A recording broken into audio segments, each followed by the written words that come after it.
લોકસભાની ચૂંટણી પહેલા રાજકોટ ભાજપના ઉમેદવાર પરસોત્તમ રૂપાલાએ ક્ષત્રિય સમાજ વિશે કરેલી ટિપ્પણી તેમને ભારે પડી ગઈ છે।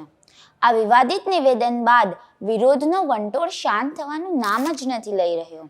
આ અંગે ક્ષત્રિય સમાજ ફરિયાદ દાખલ કરવાની માંગ પર અડગ છે। ત્યારે રાજકોટ ક્ષત્રિય સમાજના આગેવાનોને ગુજરાત પ્રદેશ ભાજપ અધ્યક્ષ CR પાટીલનું તેડું આવ્યું છે। આજે CR પાટીલ રાજકોટ ખાતે ક્ષત્રિય સમાજના આગેવાનો સાથે બેઠક કરશે, જેમાં પાટીલ બાપુ અને ભાજપ સાથે રહેવા મનાવશે। પાટીલના રાજકોટ પ્રવાસ પહેલા ક્ષત્રિય સમાજના મહિલા અગ્રણી નૈનાબા જાડેજાનું પણ નિવેદન સામે આવ્યું છે।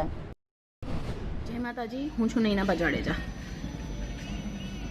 ભાજપના પ્રમુખ CR પાટીલ ક્ષત્રિયોની મુલાકાત માટે આવી રહ્યા છીએ રાજકોટ, પરંતુ મારી એક વિનંતી છે કે CR પાટીલ જ્યારે રાજકોટમાં ક્ષત્રિયો સાથે મુલાકાત કરે તો ક્ષત્રિય સમાજની તમામ શાખા, તમામ પાંખો ત્યાં હાજર હોવી જોઈએ।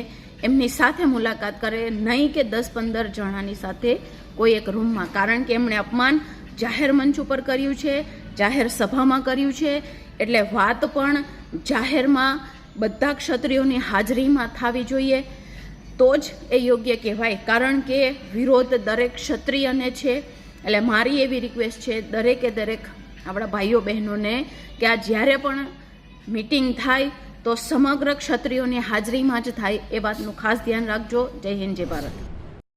ક્ષત્રિય સમાજ વિશે રૂપાલાએ કરેલી ટિપ્પણીથી સમાજ એટલો નારાજ છે કે માફી માંગ્યા છતાં પણ વિરોધ શાંત થવાનું નામ જ નથી લઈ રહ્યો।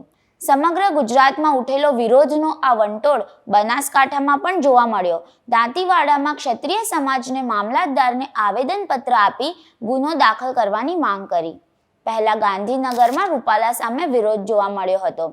યુવા ક્ષત્રિય વિકાસ સંગઠને દહેગામમાં પોલીસમાં અરજી આપી હતી। રૂપાલાએ નિવેદન આપ્યું હતું કે મહારાજાઓ રોટી બેટીના વ્યવહાર કર્યા છે।